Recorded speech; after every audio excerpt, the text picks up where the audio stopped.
पाकिस्तान पर इस महीने डिफॉल्टर होने का खतरा मंडरा रहा है और अगर इस महीने भी आईएमएफ से लोन नहीं मिलता है तो फिर पाकिस्तान डिफॉल्ट हो जाएगा। ऐसे में पाकिस्तान से जुड़ी इस वक्त बड़ी खबर सामने आ रही है, जहां पाकिस्तान अब बिकने के कगार पर आकर खड़ा हो गया है। जी हां, एकदम सही सुना आपने, पाकिस्तान की अमेरिका में बोली लग रही है, जिससे पूरी दुनिया में बवाल मचा हुआ है। वहीं डिफॉल्ट होने से बचने के लिए अब पाकिस्तान अपनी जमीन जायदादों को गिरवी पर रखना शुरू कर दिया है और ताजा रिपोर्ट के मुताबिक पाकिस्तान ने न्यूयॉर्क में अपने प्रतिष्ठित रूजवेल्ट होटल को 3 साल के लिए न्यूयॉर्क शहर प्रशासन को पट्टे पर दे दिया है। बता दें कि पाकिस्तान सरकार ने रूजवेल्ट होटल को 3 सालों के लिए लीज पर देने की आधिकारिक घोषणा कर दी है और कहा है कि यह सौदे के तहत पाकिस्तान 3 सालों में करीब 18 अरब यानी भारतीय रुपए जुटाने की कोशिश में है। आपको बता दें कि न्यूयॉर्क का रूजवेल्ट होटल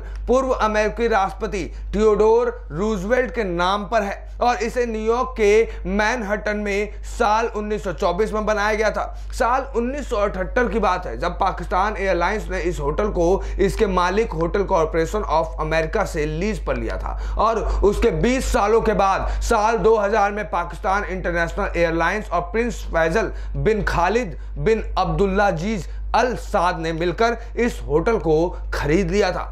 ऐसे में लीज पर था रूजवेल्ट होटल। जी हां, पाकिस्तान सरकार और न्यूयॉर्क शहर प्रशासन के बीच जो कॉन्ट्रैक्ट हुआ है उसके मुताबिक अगले 3 सालों तक वो इस होटल का काम संभालेगा। पाकिस्तान के रेल और उड्डयन मंत्री ख्वाजा साद रफीक ने एक संवाददाता सम्मेलन के दौरान इस सारी बात की घोषणा की है। उन्होंने कहा कि लीज समझौते से पाकिस्तान सरकार के लिए लगभग 220 मिलियन अमेरिकी डॉलर का राजस्व उत्पन्न होने की उम्मीद है। वहीं जियो टीवी के माध्यम से कहा गया है कि 1250 कमरों के लिए एक अनुबंध पर हस्ताक्षर किया गया है। 3 साल की लीज समाप्त होने के बाद होटल को पाकिस्तान सरकार को वापस कर दिया जाएगा। आपको बताते चले कि 2020 में कोविड महामारी के दौरान होटल को बंद कर दिया गया था और इसी साल के शुरुआत में इसे फिर से खोला गया है। पाकिस्तानी मंत्री ने कहा कि होटल का वार्षिक व्यय 25 मिलियन अमेरिकी डॉलर है, जिसमें मौजूदा देनदारियों की राशि 20 मिलियन अमेरिकी डॉलर है। ऐसे में रूजवेल्ट होटल को पट्टे पर देना पाकिस्तानी सरकार की देश की चरमराती अर्थव्यवस्था को पुनर्जीवित करने की बड़ी योजनाओं का हिस्सा है।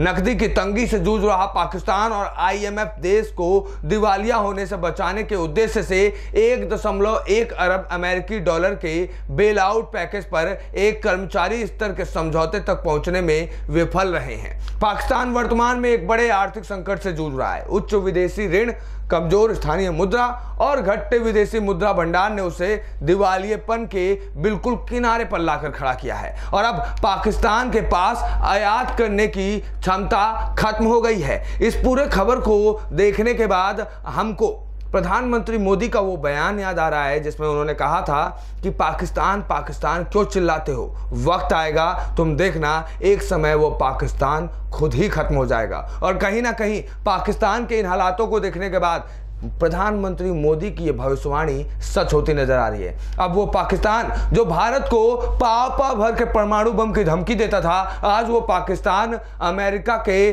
कदमों में नतमस्तक है और अपने ही देश के प्रॉपर्टीज की बोली लगवा रहा है। ऐसे में पाकिस्तान की चरमराती स्थिति क्या इससे ठीक हो जाएगी, ये तो भविष्य ही बताएगा। लेकिन कहीं ना कहीं पे भारत का सबसे बड़ा दुश्मन पाकिस्तान अब भारत के रास्ते से खुद ही खत्म होता नजर आ रहा है। ये न्यूज़ टुडे से विश्वेश तिवारी।